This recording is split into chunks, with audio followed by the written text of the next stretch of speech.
My dad always said, a car tells your story before you even open your mouth. He loved machines more than people, I think. He'd run his fingers over a dashboard the way most folks hold a newborn, like it was sacred. When he got sick, the last thing he did before the cancer took his voice was sign over the title to his 2023 Mustang Mach-E GT. A red blur of beauty. He'd kept it spotless, babied it even as his hands started to shake. "It's yours now," he whispered in that hospital bed, eyes like cracked glass. "Don't let anyone mess with it." I didn't. Not until Karen. Our HOA president didn't knock. She never did. She showed up on your doorstep like a sermon, judgmental, loud, and convinced of her own righteousness. She was in her late 50s, always in a peach cardigan like it was armor. Her silver-streaked bob was perfectly centered, God forbid a strand step out of line. The morning it happened, I had just gotten back from a night shift at the firehouse. Parked my dad's car right in our assigned space, angled neatly, left enough room on either side to open both doors without even brushing the paint. I double-checked. I always double-check. Because this car, it wasn't just metal.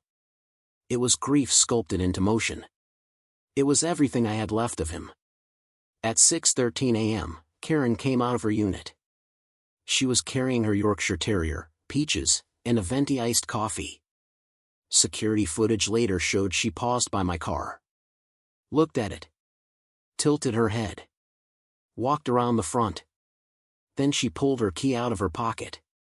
And in one slow, deliberate motion, she dragged it across the hood. Not once. Not twice. 3 times. Deep, angry lines like claw marks across a masterpiece. She didn't know I had installed a Ring cam on the eaves last week. Didn't know I had a 4K feed saved straight to the cloud. Didn't know that my late father had also been a police captain, and that I'd inherited both his Mustang and his meticulous instincts. I discovered the scratch 2 hours later. The air left my lungs like a balloon popped by surprise. I stood there, hand trembling over the scarred paint, trying to make sense of the vandalism. A neighbor, maybe? A kid? Random anger? Then I checked the footage.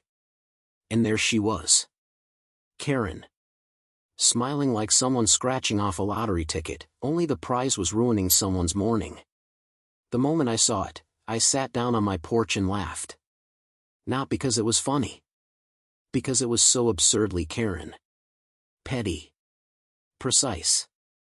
Pointless. But this time, she'd picked the wrong target. I didn't just want justice. I wanted theater. I wanted her own arrogance to do the heavy lifting. So I got to work. First, I printed stills, crisp, color images of her mid-vandalism. Then the full video, loaded onto a USB drive.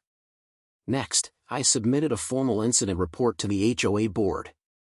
Not just the current one, every member past and present, including a few I knew weren't exactly Karen fans. Then I requested a special community session using Clause 6.3 of our HOA's charter. Any homeowner may petition for a public meeting with video evidence of a potential policy violation. Karen wrote that clause herself, for years ago, after a kid TP'd her hedge. Poetic, right? The meeting was scheduled for Thursday night in the clubhouse. I sent out invites. Casual wording. Just enough to spark curiosity. Community discussion, security and transparency. Footage will be shown. The room was packed.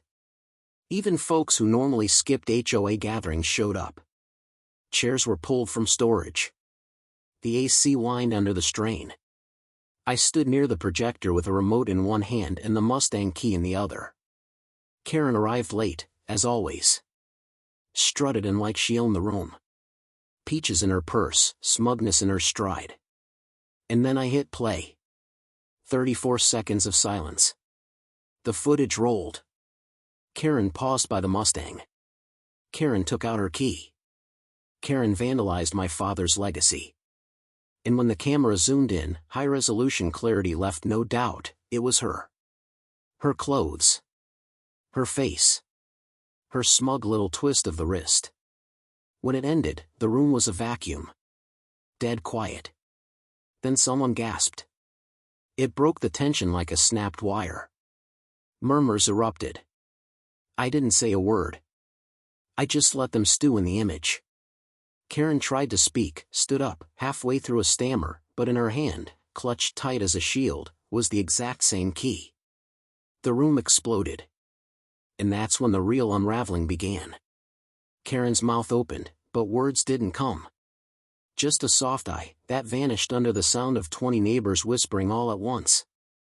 She clutched that key like it was a holy relic, fingers white-knuckled around the metal proof of her crime.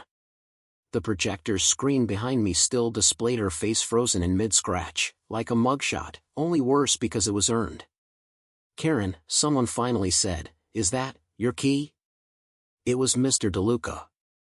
Retired engineer. Widely respected, rarely emotional. But even he looked stunned. Karen cleared her throat, tried to gather herself.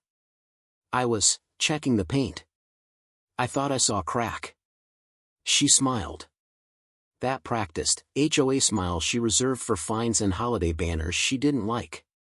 It's called a visual inspection. The room erupted. You what? That's vandalism. Why didn't you say anything when it happened? I leave my car near yours, have you been inspecting mine too? Karen's armor was cracking.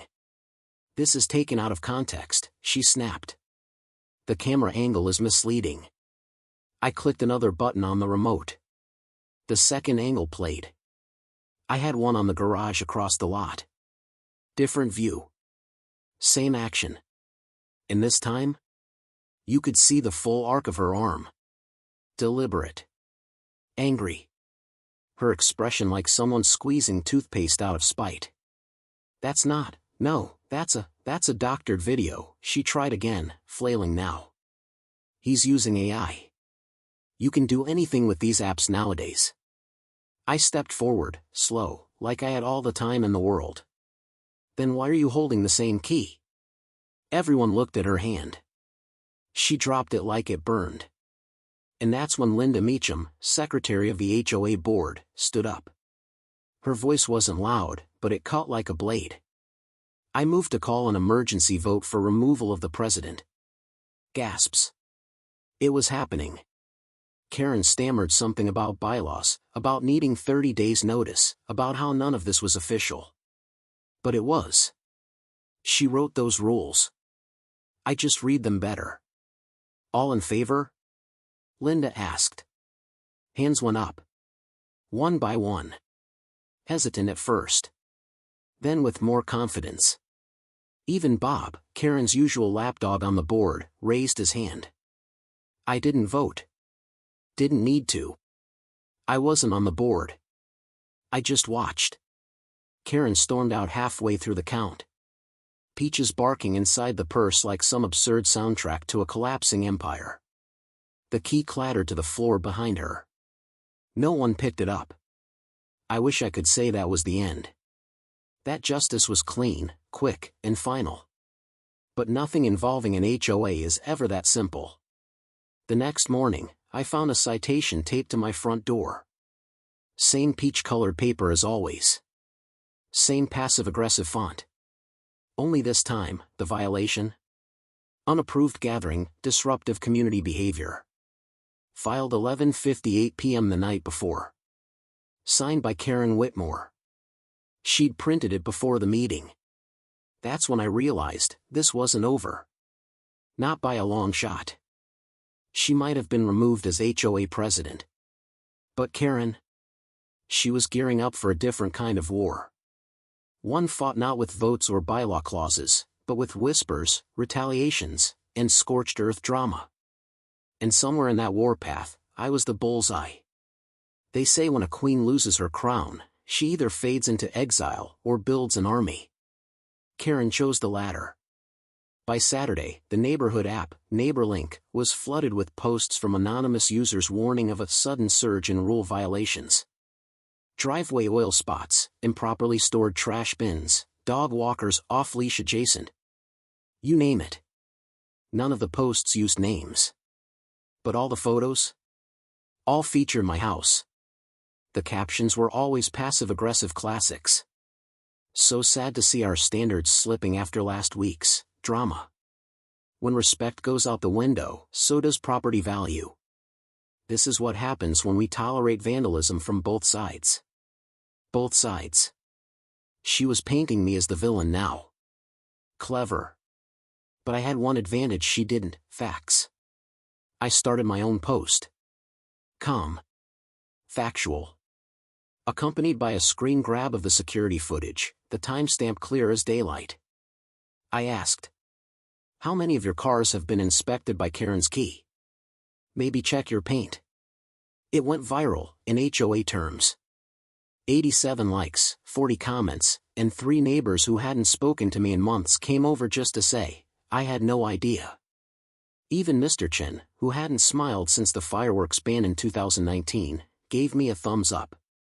But Karen wasn't backing down. The next volley came on Monday. A certified envelope on my porch. Inside? A legal-looking letter filled with Karen's signature flair. Claimed I had committed community defamation. That I coerced the HOA board under public duress. That the video footage constituted malicious surveillance. And the best part?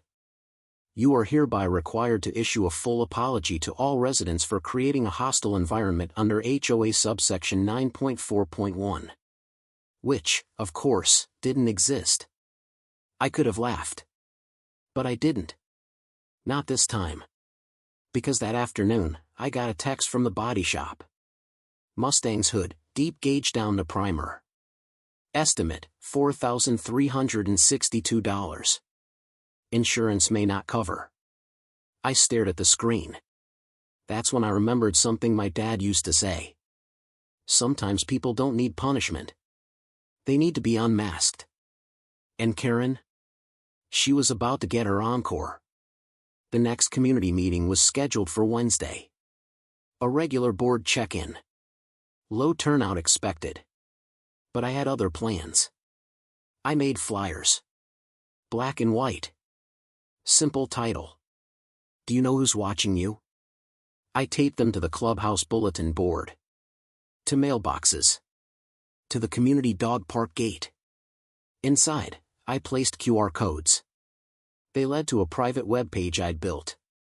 Password protected. And when you typed in Peaches 2023, it played the footage again, this time, with enhanced audio. You could hear the scrape of the key. The way Karen breathed, like she was doing something necessary. And it ended with one line of text. What else has she done that no one caught on camera? By Wednesday night, the clubhouse was packed. Standing room only. Karen showed up, arms crossed, trying to appear unfazed. Her smile, brittle as glass.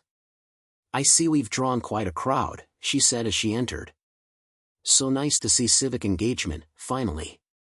I stood up. No projector this time. Just my voice.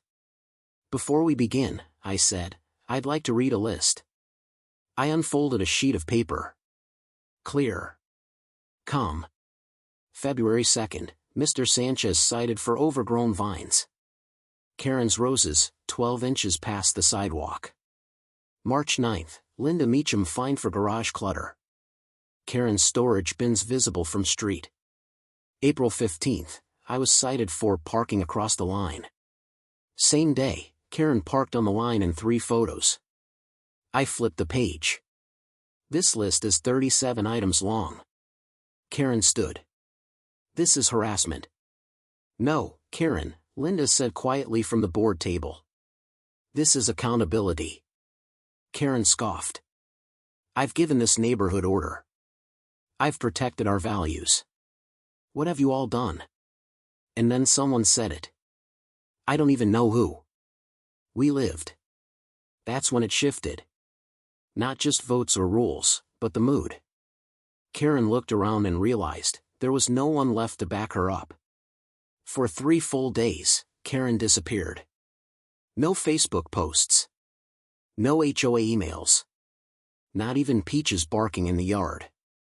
The neighborhood buzzed with theories. Some said she'd left town. Others thought she was regrouping, lawyering up. Personally, I expected a new HOA notice to arrive taped to my car's windshield, maybe something about aggressive smugness or unneighborly audacity. But what came instead was worse. On Saturday morning, I stepped outside to find a strange silence. Not the peaceful kind, the kind that feels intentional. Windows were closed. Curtains drawn. Kids kept inside. Then I saw the mailbox. It was open. Tilted. Ripped at the hinges like someone had yanked it hard. My mail was scattered in the grass, some of it torn, one envelope slit open. A small act. Petty. But unmistakable. I knew who it was. I called the post office. Then the police. They took a report. Polite. Professional. But I could see it in their eyes. It's just a mailbox. Not enough for action. But it was enough for me. I changed my locks that day. Installed floodlights. Posted a camera on the garage. I wasn't scared, just prepared. Then came Sunday. I found muddy footprints on my back porch. No rain for days. The pattern was deliberate.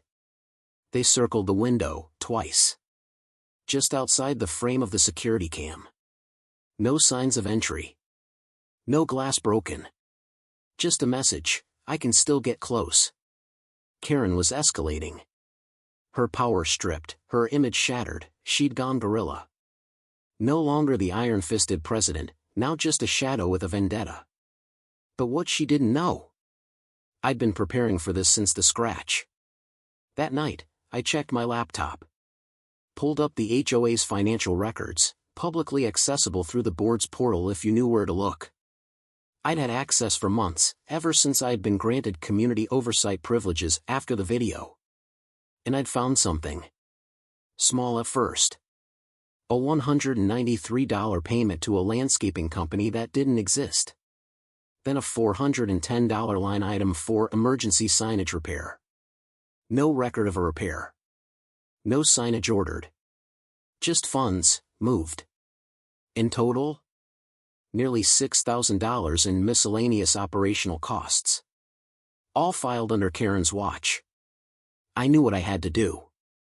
Monday. I made an appointment with Linda Meacham, now acting president.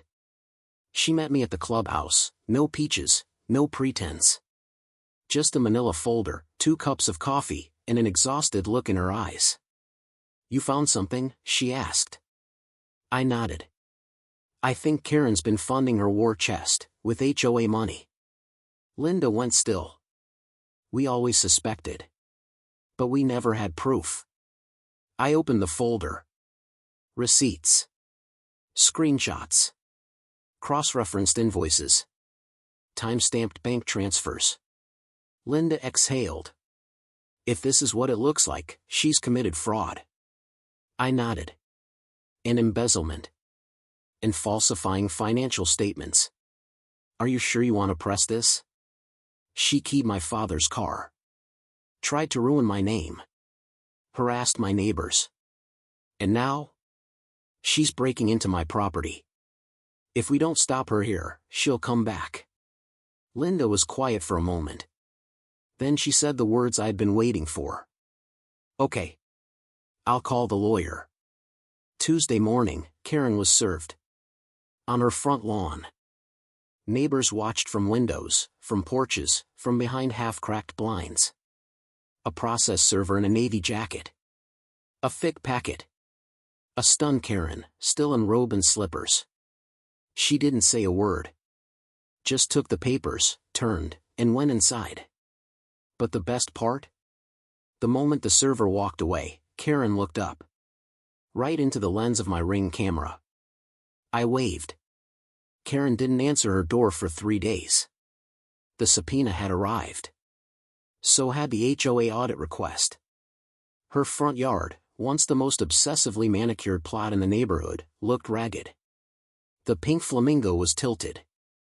Her porch light flickered like it knew her era was ending. But then, just when we thought she was done, she hosted a barbecue. Tuesday night. flyers and mailboxes. Neighborhood Unity Night. Let's move forward, together. Free food. Games. A bounce house. She even brought in a DJ. At first, I thought it was a joke. But then I realized it was a distraction. A PR campaign. The kind where she could spin her version of events while everyone munched on pulled pork and soft pretzels. So I went. With my laptop. And a little something extra. The park was packed. Karen smiled like nothing had happened. Even wore a t-shirt that read "Forgive and Flourish." "I'm so glad you came," she said, teeth tight as piano wire. "I wouldn't miss it," I said. She gave a short speech near the bounce house. Talked about healing. About misunderstandings. Said we all made mistakes, but what mattered was community. The crowd clapped. Politely. Then I stepped forward. "Mind if I say something?" Karen froze. I didn't wait for her answer. I walked to the DJ booth. Pulled the AUX cable. Plugged in my laptop. The screen behind the food table had been looping a slideshow of happy suburban images, sunsets, kids on bikes, golden retrievers. But when I clicked the file labeled final_act.mov, everything changed. Footage rolled. Not of the scratch. This time, it was Karen's email correspondence. Screenshots of her sending fake citations to board members. Audio of her bragging about strategically nudging out homeowners she didn't like. Her voice, clear as day, laughing. Sometimes, you gotta bend the rules to keep things pretty. I ended with a document signed in her name.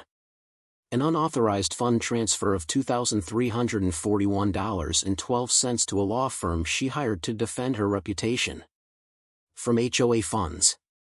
The projector went dark. Nobody clapped this time. Karen opened her mouth. Closed it. And then Peaches barked. Loudly.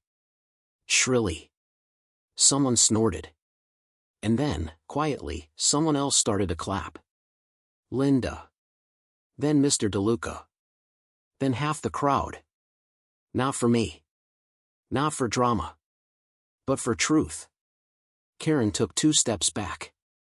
Her face pale. And then she ran. Not a metaphor. She ran. Across the park.